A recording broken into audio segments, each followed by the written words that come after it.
अरे वाह! बहू तो किसी रानी से कम नहीं लग रही। सुना है बहुत बड़े करोड़पति घर की बेटी है। करोड़पति की बेटी है। इसे क्या पता घर का काम कैसे करते हैं। 2 दिन में इसके सारे नखरे निकल जाएंगे। देख लेना जी, ये शादी हमारे बेटे ने अपनी पसंद से की है। मुझे तो शुरू से ही ये लड़की अपनी बहू के लायक नहीं लगी। अरे अभी तो घर में आई है। उसे थोड़ा समय तो दो। समय देने की जरूरत नहीं है। मैं अमीर घरों की लड़कियों को अच्छी तरह जानती हूँ। ये करोड़पति बाप की बेटी है। ऐसी लड़कियां काम नहीं करती, सिर्फ ऐश करना जानती हैं। हर लड़की एक जैसी नहीं होती। मुझे मत समझाइए। ये इस छोटे से घर को क्या संभालेगी। 2 दिन में कहेगी नौकर रख लो। और देख लेना, कल से मॉडर्न बहू बनकर छोटे छोटे कपड़े पहनेगी, फोन चलाएगी और दिन भर इधर उधर घूमेगी। घर के काम से इसका दूर दूर तक कोई रिश्ता नहीं होगा। माँ जी, अगर आपको लगता है कि मैं इस घर के लायक नहीं हूं, तो मेरी परीक्षा ले लीजिए। मैं आपकी हर शर्त मानने को तैयार हूं। सोच लो बहू, मेरी परीक्षा बहुत कठिन होगी। मुझे मंजूर है माँ जी। मैं अपने संस्कारों से साबित कर दूंगी कि बेटी अमीर घर की हो या गरीब की, पहचान उसके संस्कार और मेहनत से होती है। ठीक है, कल सुबह 4 बजे से तुम्हारी परीक्षा शुरू होगी। और सुन बहू, आज तू मेरे बेटे के कमरे में नहीं सोएगी। जी माँ जी। तेरे लिए ऊपर वाले छोटे कमरे में जमीन पर बिस्तर लगा दिया गया है, वहीं सोना होगा। जी माँ जी। और याद रखना, जब तक तेरी परीक्षा पूरी नहीं हो जाती, तब तक तू अकेले ही सोएगी। लेकिन माँ। नहीं बेटा, अगर इसे इस घर की गुनी संस्कारी बहू बनना है, तो मेरी हर शर्त माननी होगी। मुझे आपकी हर शर्त मंजूर है माँ जी। मैं पूरी ईमानदारी से अपनी परीक्षा दूंगी। ठीक है, कल सुबह ठीक 4 बजे से तेरी परीक्षा शुरू होगी। जी माँ जी, मैं समय पर तैयार मिलूंगी। ठीक है, अब जा अपने कमरे में सो जा। याद रखना, सुबह 4 बजे मैं तुझे खुद जगाने नहीं आऊंगी। अगर 1 मिनट भी देर हुई, तो समझ लेना तू परीक्षा में फेल। जी माँ जी, मैं देर नहीं करूंगी। बहू अपने छोटे से कमरे में जाती है। जमीन पर बिछे बिस्तर को देखकर एक पल के लिए उसकी आंखें नम हो जाती हैं। मैं करोड़पति घर की बेटी जरूर हूं, लेकिन मेरे माँ पापा ने मुझे संस्कार दिए हैं, घमंड नहीं। मैं हर परीक्षा पास करके दिखाऊंगी। देखते हैं ये जो बड़ी बड़ी बातें कर रही है, कल सुबह 4 बजे उठ भी पाती है या नहीं। मुझे तो बहू पर भरोसा है। सुबह होने दो, असली परीक्षा तभी शुरू होगी। तो चलिए देखते हैं, आखिर इस अमीर बहू की अग्नि परीक्षा कैसी होगी। क्या करोड़पति बाप की बेटी अपनी सास की हर कठिन शर्त पूरी कर पाएगी? क्या वो इस परीक्षा में पास होगी या फिर हार मान लेगी? आइए, चलते हैं इस कहानी की ओर। अगली सुबह बहू तुरंत उठ जाती है। वो नहाकर साड़ी पहनती है, भगवान के सामने दीपक जलाकर हाथ जोड़ती है। हे भगवान, मुझे इतनी शक्ति देना कि मैं माँ जी की हर परीक्षा में सफल हो जाऊं। घड़ी में ठीक 4 बजे बजते हैं। बहू कमरे से बाहर निकलती है। सास पहले से ही बाहर खड़ी रहती है। वाह, समय पर आ गई। लेकिन अभी तो ये सिर्फ शुरुआत है। असली परीक्षा अब शुरू होगी। सुन बहू, अब तेरी पहली परीक्षा शुरू होती है। जी माँ जी। इस गौशाला को देख रही है? जी माँ जी। आज से गाय भैंस का सारा गोबर तू साफ करेगी। पूरे गौशाला में एक भी जगह गंदगी नहीं दिखनी चाहिए। अगर थोड़ी सी भी गंदगी रह गई, तो समझ लेना तू पहली परीक्षा में फेल। जी माँ जी, मैं पूरी कोशिश करूंगी। माँ, ये आप क्या कर रही हैं? ये रेशमी है। इसने आज तक अपने हाथों से एक गिलास पानी तक उठाकर नहीं पिया। और आप इससे गोबर साफ करवाएंगी? तो क्या हुआ? आज तक नहीं किया तो आज सीख जाएगी। इस घर की गुनी बहू बनना है, तो इस घर के सारे काम करने होंगे। नहीं माँ, मैं ये सब नहीं होने दूंगा। रेशमी, चलो यहां से। तुम्हें ये सब करने की कोई जरूरत नहीं है। हम दोनों अलग रह लेंगे। नहीं जी। लेकिन रेशमी। अगर मैं आज पीछे हट गई, तो माँ जी को हमेशा लगेगा कि अमीर घर की बेटियां सिर्फ ऐश करना जानती हैं। मैं भागने वालों में से नहीं हूं। मैं अपनी परीक्षा पूरी करूंगी। लेकिन मुझे तुम्हारी हालत देखी नहीं जाएगी। आप मेरा साथ दीजिए, लेकिन मुझे रोकिए मत। बातें खत्म हुई, अब काम शुरू कर। जी माँ जी। रेशमी गौशाला में जाती है। जैसे ही गोबर के पास पहुंचती है, तेज बदबू से उसका दम घुटने लगता है। उफ। धीरे धीरे कांपते हाथों से गोबर उठाना शुरू करती है। पहली बार हाथ लगाते ही उसकी आंखों से आंसू निकल आते हैं। रेशमी, मत करो ये सब। रेशमी उसकी तरफ देखकर हल्की सी मुस्कुरा देती है। मैं ठीक हूं। धीरे धीरे वो पूरा गोबर साफ करती है। फिर पानी डालकर गौशाला धोती है, झाड़ू लगाती है, चारा रखने की जगह भी साफ करती है। करीब 1 घंटे की मेहनत के बाद पूरा गौशाला चमकने लगता है। उसके हाथ गंदे हो चुके होते हैं, सांस तेज चल रही होती है। इतनी जल्दी हार नहीं मानी, लेकिन अभी असली परीक्षा बाकी है। बहू। जी माँ जी। पहली परीक्षा तो किसी तरह पूरी कर ली, अब दूसरी परीक्षा शुरू होती है। आंगन में रखी सारी खाली बाल्टियां देख रही है? जी। हैंडपंप से एक एक करके सारी बाल्टियां भरकर अंदर रख। एक भी बाल्टी खाली नहीं रहनी चाहिए। माँ, अब बस भी कीजिए। अभी अभी इसने इतना भारी काम किया है। बीच में मत बोल बेटा, परीक्षा है, कोई खेल नहीं। रेशमी, रहने दो, मैं भर देता हूँ। नहीं जी। तुम्हारे हाथ देखो, लाल हो गए हैं। माँ जी ने मुझे परीक्षा दी है, आपको नहीं। अगर आपने मेरी मदद की तो मेरी मेहनत अधूरी रह जाएगी। लेकिन मुझे करने दीजिए। बहुत बातें हो गईं, चल अब हैंडपंप चला। जी माँ जी। रेशमी पहली बाल्टी रखती है और हैंडपंप चलाना शुरू करती है।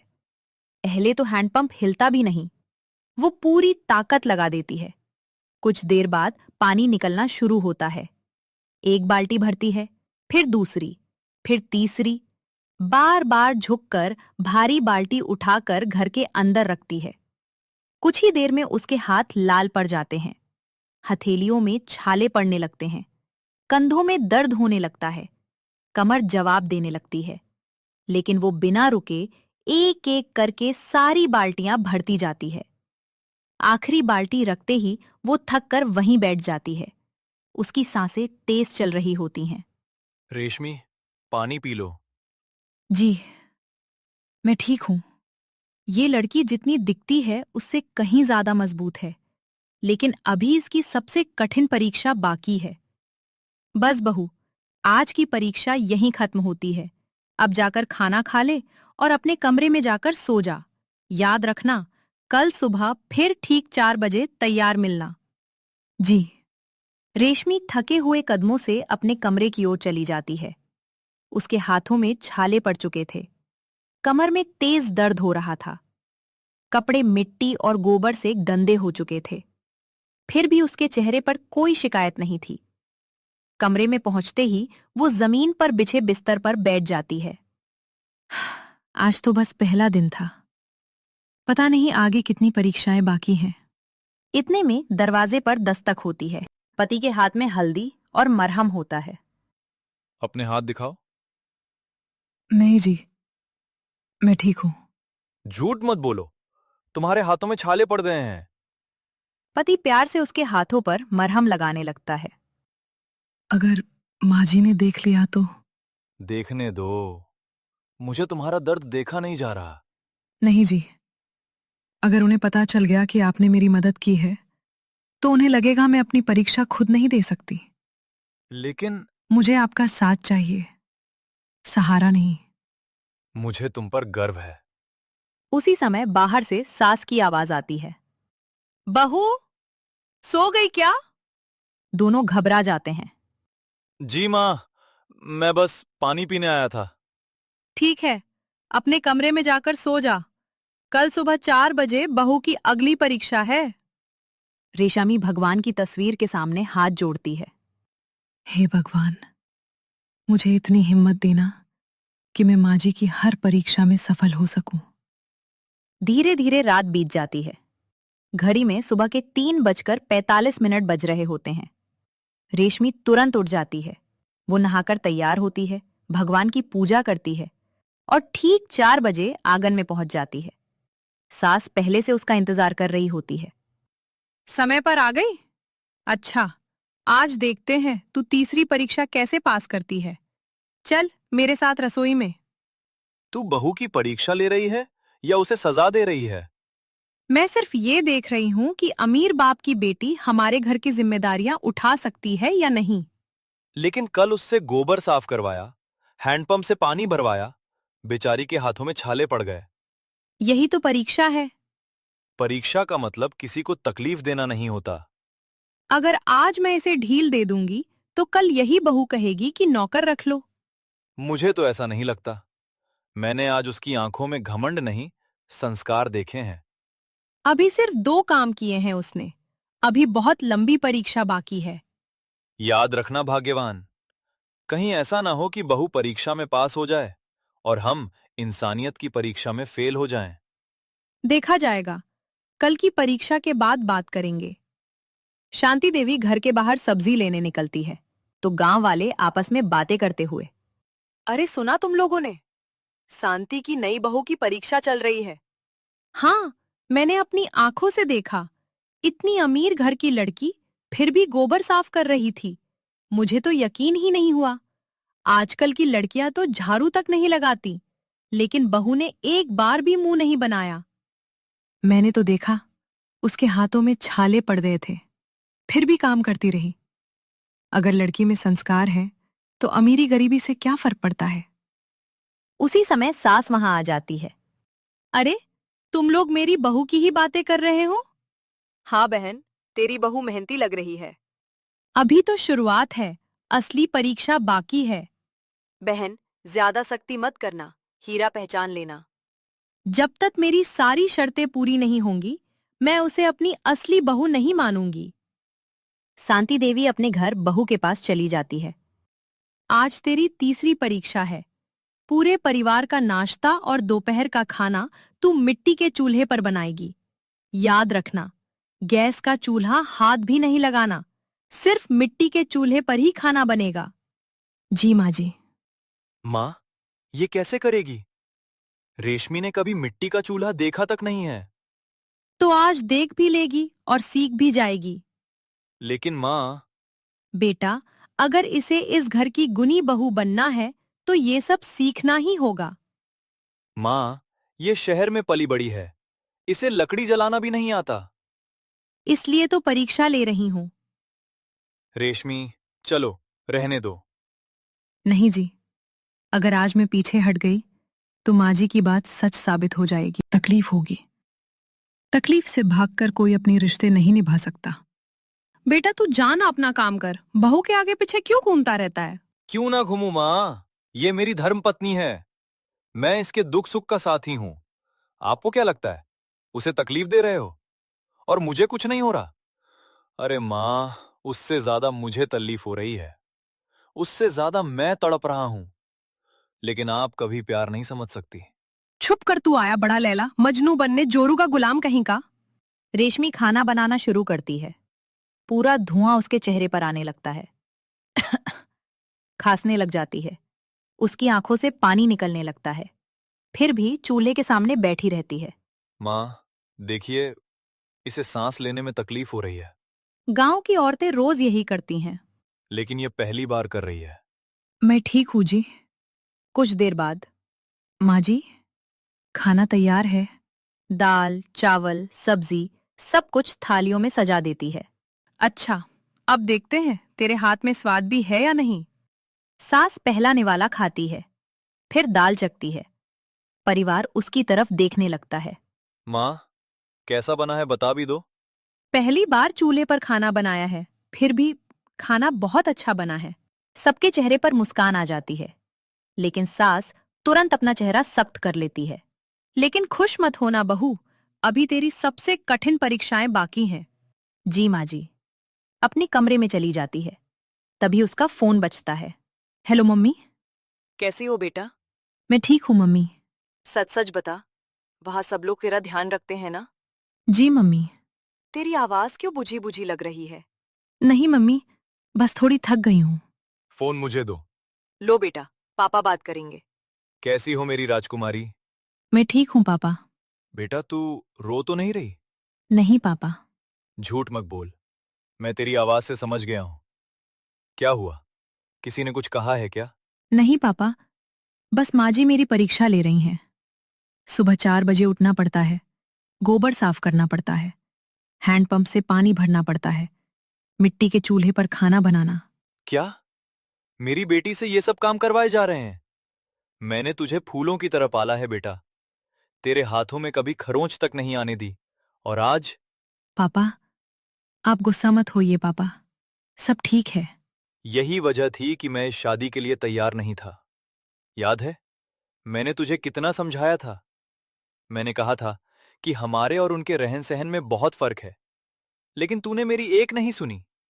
बेटा, हमने तुझसे कहा था कि सोच समझकर फैसला लेना। तूने ही जिद की थी ना। पापा, मैं उसी लड़के से शादी करूंगी। वो अच्छा इंसान है। पैसों से नहीं, दिल से रिश्ता बनता है। आज देख कितनी तकलीफ सहनी पड़ रही है। पापा, मुझे अपनी शादी का बिल्कुल भी पछतावा नहीं है। लेकिन बेटा, आपने हमेशा सिखाया था कि रिश्ते निभाने पड़ते हैं। आज वही सीख काम आ रही है। अगर मैं आज हार मान गई तो माँ जी को हमेशा लगेगा कि अमीर घर की बेटियां सिर्फ ऐश करना जानती हैं। मैं उन्हें गलत साबित करके रहूंगी। बेटा तेरे हाथ तो ठीक है ना? थोड़े छाले पड़े हैं, लेकिन ये भी ठीक हो जाएंगे। आप लोग मेरी चिंता मत कीजिए। अगर कभी भी लगे कि तुझसे नहीं हो रहा, तो बस एक फोन कर देना। मैं उसी वक्त आकर तुझे अपने साथ ले जाऊंगा। नहीं पापा, मैं आपकी बेटी हूं। मैं हार मानकर वापस नहीं आऊंगी। जिस दिन माँ जी मुझे पूरे दिल से अपनी बहू मान लेंगी, उसी दिन मैं आपको फोन करके कहूंगी, पापा, आपकी बेटी अपनी परीक्षा में पास हो गई। माँ और पापा की आंखों में आंसू आ जाते हैं। भगवान तुझे हर परीक्षा में सफल करे बेटा। आपका आशीर्वाद मेरे साथ है पापा। मैं जरूर जीतूंगी। बहू, जी माँ, जी आ रही हूँ। आज तू हमारी गौरी का दूध निकालेगी। जी माँ। ये कैसे करेगी? क्यों? गांव की बहू को गाय का दूध निकालना आना चाहिए। लेकिन माँ, रेशमी ने तो कभी गाय को छुआ तक नहीं। इसलिए तो सिखा रही हूँ। रेशमी, रहने दो। चलो मेरे साथ शहर। नहीं जी। अगर गाय ने लात मार दी तो? कोई बात नहीं, मैं कोशिश करूंगी। चलो गौशाला में। सभी गौशाला पहुंचते हैं। पहले गाय को प्यार से सहलाना, फिर ये बाल्टी नीचे रखना, उसके बाद दूध निकालना जी। रेशमी डरते डरते गाय के पास जाती है, गाय को सहलाती है, धीरे धीरे बैठती है, दूध निकालने की कोशिश करती है। धीरे धीरे दूध की धार बाल्टी में गिरने लगती है। इतनी जल्दी सीख गई? ठीक है, आज की परीक्षा भी पास। आ जाओ, तेरी अगली परीक्षा है। जी माँ जी। मेरे साथ आ। सास बहू को रसोई के पीछे ले जाती है। वहां बर्तनों का बहुत बड़ा ढेर लगा होता है। माँ जी, इतने सारे बर्तन? हाँ बहू, ये सुबह के, दोपहर के और कल रात के भी बर्तन हैं। आज पूरे घर के सारे बर्तन तू अकेले धोएगी। और याद रखना, बीच में 1 मिनट भी आराम नहीं करेगी। जब तक आखिरी बर्तन साफ नहीं हो जाता, तब तक न बैठेगी न पानी पीने जाएगी। अगर बीच में बैठ गई तो समझ लेना परीक्षा में फेल। जी माँ जी, मुझे मंजूर है। माँ, ये तो बहुत गलत है। इतने सारे बर्तन, वो भी बिना आराम किए। बेटा, परीक्षा आसान होती तो हर कोई पास हो जाता। लेकिन माँ, इसके हाथों में पहले से छाले पड़े हुए हैं। देखिए, अभी तक ठीक भी नहीं हुए। बहू इंसान है, मशीन नहीं। अगर आज इसे छोड़ दिया तो ये कभी काम करना नहीं सीखेगी। रेशमी, रहने दो, मैं धो देता हूं। नहीं जी, लेकिन अगर आपने मेरी मदद की तो मेरी मेहनत अधूरी रह जाएगी। बेटी, अगर थक जाओ तो थोड़ा आराम कर लेना। नहीं बाबूजी, माँ जी की शर्त है तो मैं पूरी करूंगी। बस, अब बातें बहुत हो गईं। चल बहू, शुरू हो जा। रेशमी पानी से भरे बड़े टब के पास बैठ जाती है। वो पहला बर्तन उठाती है, उस पर जमी चिकनाई को रगड़ रगड़ कर साफ करती है। फिर दूसरा, फिर तीसरा। धीरे धीरे बर्तनों का ढेर कम होने लगता है। करीब 2 घंटे बाद आखिरी थाली भी चमकने लगती है। ये लड़की सच में हार मानना नहीं जानती। ठीक है बहू, आज की परीक्षा भी पूरी हुई। जाकर हाथ मुंह धो ले, लेकिन याद रखना, कल की परीक्षा इससे भी कठिन होगी। हे भगवान, आज का दिन भी निकल गया। सुबह से शाम तक कितनी परीक्षाएं दी। हाथों में दर्द है, पैरों में भी जान नहीं बची। लेकिन मैं हार नहीं मानूंगी। माँ जी का दिल जीत कर ही रहूंगी। मेरे मम्मी पापा ने मुझे कभी हारना नहीं सिखाया। कैसी हो? मैं ठीक हूं। झूठ मत बोलो। तुम्हारे चेहरे पर साफ दिख रहा है कि तुम बहुत थक गई हो। थोड़ी थक गई हूं, लेकिन कोई बात नहीं। रेशमी, मेरी वजह से तुम्हें ये सब सहना पड़ रहा है। ऐसा मत कहिए। अगर मैंने अपनी पसंद से शादी नहीं की होती तो आज तुम्हें ये दिन नहीं देखना पड़ता। नहीं जी, मैंने भी अपनी मर्जी से आपसे शादी की है। ये फैसला हम दोनों का था। लेकिन माँ बहुत ज्यादा परीक्षा ले रही हैं। माँ जी बुरी नहीं है, बस उन्हें लगता है कि मैं अमीर घर की बेटी हूं, इसलिए काम नहीं कर पाऊंगी। एक दिन उनका ये भ्रम टूट जाएगा। पति की आंखें नम हो जाती हैं। और मैं भी वादा करता हूं, जब तक मैं जिंदा हूं, तुम्हारी आंखों में आंसू आने से पहले मैं तुम्हारे सामने खड़ा मिलूंगा। भगवान ने मुझे दुनिया का सबसे अच्छा जीवन साथी दिया है। दोनों एक दूसरे को देखकर मुस्कुरा देते हैं। बाहर रात गहरी हो चुकी होती है। ठीक है, सो जाओ तुम, मैं जा रहा हूं। जी ठीक है, जाइए पतिदेव। Love you. Love you too my lovely wife. मुस्कुराती हुई बहुत अच्छी लगती हो। हमेशा ऐसे ही मुस्कुराती रहना जी। सैंती अपने कमरे में सोने जाती हैं, लेकिन लाख कोशिश करने के बाद भी उनकी आंखों में नींद नहीं आती। उन्हें बार बार रेशमी का दर्द से भरा चेहरा याद आने लगता है। गोबर साफ करते समय, हैंडपंप चलाते समय, चूल्हे के धुएं में खांसते समय, बर्तन धोते समय, हर जगह रेशमी के चेहरे पर दर्द था, लेकिन शिकायत नहीं थी। इतने में उनकी नजर खिड़की से बाहर जाती है। वे देखती हैं कि रेशमी अभी भी कमरे में बैठी भगवान के सामने हाथ जोड़कर प्रार्थना कर रही है। हे भगवान, मुझे इतना आशीर्वाद देना कि मैं माँ जी की हर परीक्षा में सफल हो जाऊं। मुझे अपनी माँ जी से कोई शिकायत नहीं है। बस एक दिन ऐसा आए कि वो मुझे अपनी बहू नहीं, अपनी बेटी कहें। ये सुनते ही सावित्री देवी की आंखों से आंसू निकल पड़ते हैं। शांति देवी रोते हुए तुरंत रेशमी के पास जाती हैं। बहू, मुझे माफ कर दे। आज से कोई परीक्षा नहीं होगी। तूने सिर्फ मेरे घर का नहीं, मेरा दिल भी जीत लिया। आज से तू मेरी बहू नहीं, मेरी बेटी है। रेशमी भावुक होकर सास के गले लग जाती है। ससुर और पति की आंखें भी नम हो जाती हैं। उस रात पहली बार उस घर में किसी की जीत या हार नहीं हुई, बल्कि एक सास को अपनी गलती का एहसास हुआ और एक बहू को उसकी मां मिल गई। अगर आप रेशमी के जगह बहू होते तो क्या करते? अपने सास ससुर को छोड़कर पति के साथ शहर रहने चले जाते या बहू की परीक्षा देते? अपना जवाब कमेंट्स में जरूर बताएंगे। रेशमी जैसी बहू के बारे में आपकी क्या राय है, जरूर बताएं।